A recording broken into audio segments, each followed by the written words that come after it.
Assalamualaikum warahmatullahi wabarakatuh. Salam kenal, jumpa lagi dengan saya Muhammad Ifa Malisan dari SMA Sains Muhammad Sleman, Jakarta. Dalam kesempatan kali ini disajikan hasil penelitian berjudul pemanfaatan limbah kaleng susu steril dan logam stainless steel sebagai sel elektrokimia air garam. Bidang penelitian MST Matematika Sains dan Teknologi. Berikut presentasi selengkapnya. Yang melatar belakangi penelitian ini adalah seiring persoalan limbah padat anorganik yang dapat merusak lingkungan. Sementara, pengolahan limbah ini melalui daur ulang atau recycling membutuhkan energi yang sama besar, yakni proses penghancuran dan pencetakan kembali. Penelitian pemanfaatan limbah kaleng dan logam menjadi sumber energi listrik alternatif merupakan upaya inovatif untuk lingkungan dan relevan dengan persoalan global saat ini. Mengingat sebanyak 798 juta orang tidak memiliki akses listrik. Menurut laporan tracking SG7, The Energy Progress Report 2020, solusi energi terbarukan berperan penting dalam mengurangi jumlah orang tanpa akses listrik.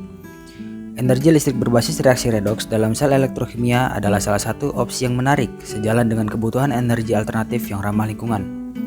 Berdasarkan fenomena di atas, maka diperoleh ide untuk dilakukan penelitian pemanfaatan limbah kaleng susu steril dan logam stainless steel sebagai sel elektrokimia air garam NaCl. Pada penelitian ini, akan dibuat suatu inovasi sel elektrokimia dengan memanfaatkan limbah kaleng susu steril sebagai anoda sekaligus wadah sel. Selain seri elektrokimia atau direct volta, juga menggunakan pemeringkatan logam dan paduannya dalam seri galvanik. Hal ini bertujuan untuk mengetahui reaksi berlangsung yang terjadi, serta memprediksi besarnya potensial sel atau tegangan yang dapat dihasilkan dengan konsentrasi bervariasi. Bagaimana kinerja sel elektrokimia air garam tersebut? Maka tujuan penelitian ini adalah: pertama, membuat suatu inovasi sel elektrokimia air garam NaCl sederhana yang mampu menghasilkan listrik. Kedua, mengetahui kinerja sel elektrokimia air garam bervariasi konsentrasi. Dan ketiga, mengidentifikasi kemungkinannya dalam implementasi sesuai kebutuhan. Metode penelitian ini terbagi menjadi 3 tahapan: tahap persiapan, tahap eksperimen, dan tahap akhir. Pada tahap persiapan dimulai dengan menyiapkan bahan, material, dan alat pendukung penelitian. Selanjutnya, dilakukan preparasi sampel material dan uji laboratorium SEM-EDS untuk diperoleh data komposisi kimia unsur penyusun material elektroda. Selanjutnya, tahap eksperimen dimulai dengan membuat inovasi sel elektrokimia, elektrolit air garam bervariasi konsentrasi, dan dilakukan percobaan, serta pengukuran dan pengamatan. Terakhir, dilakukan pengolahan data dan analisa selanjutnya. Pada bagian akhir, dibuat kesimpulan hasil penelitian.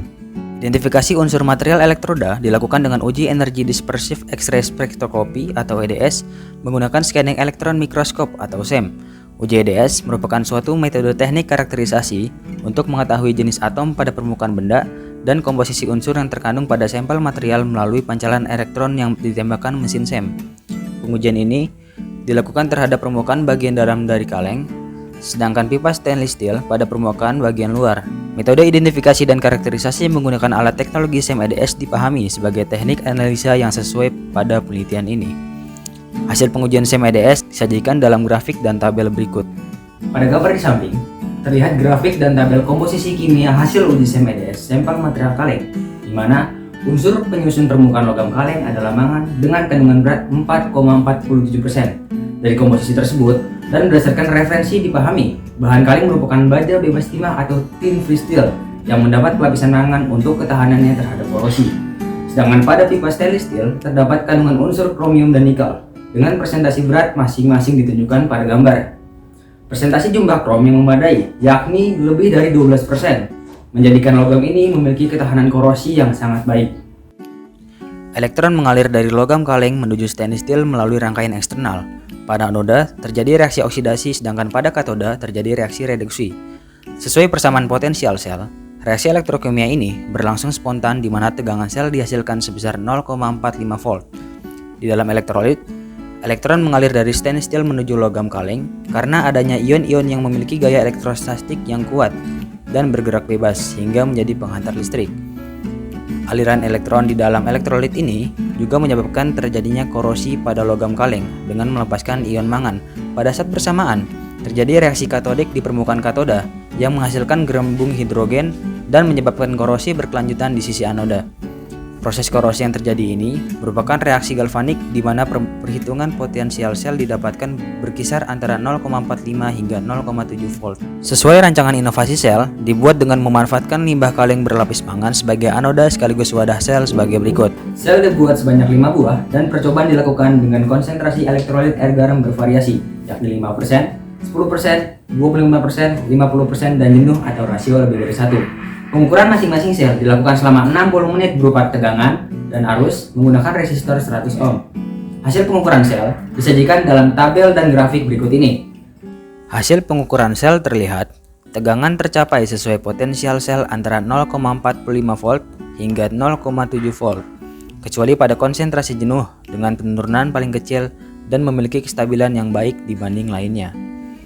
Hasil pengukuran arus terlihat, besarnya arus rata-rata sel dalam rangkaian eksternal selama 1 jam tertinggi didapatkan dari sel konsentrasi 5% dibanding lainnya.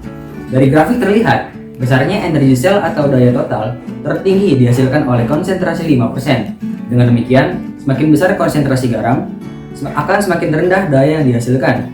Setelah percobaan pengukuran, juga dilakukan pengamatan terhadap masing-masing sel terlihat. Dari hasil ini, maka dapat ditarik kesimpulan. Pertama, sel elektrokimia air garam NaCl dapat dibuat dengan memanfaatkan limbah kaleng susu steril sebagai wadah sel sekaligus anoda dan pipa logam stainless steel tipe 304 sebagai katoda. Kedua, tegangan, arus, dan daya rata-rata tertinggi dihasilkan oleh sel konsentrasi garam NaCl rendah yang dalam penelitian ini sebesar 5%. Ketiga, penggabungan beberapa sel dengan kombinasi seri paralel diperlukan untuk implementasi yang sesuai kebutuhan. Berapa saran rekomendasi dari hasil penelitian sederhana ini? Demikian presentasi ini disajikan. KOPSI 2021, inovasi potensi lokal untuk pemulihan Indonesia. Meneliti itu seru. Wassalamualaikum warahmatullahi wabarakatuh.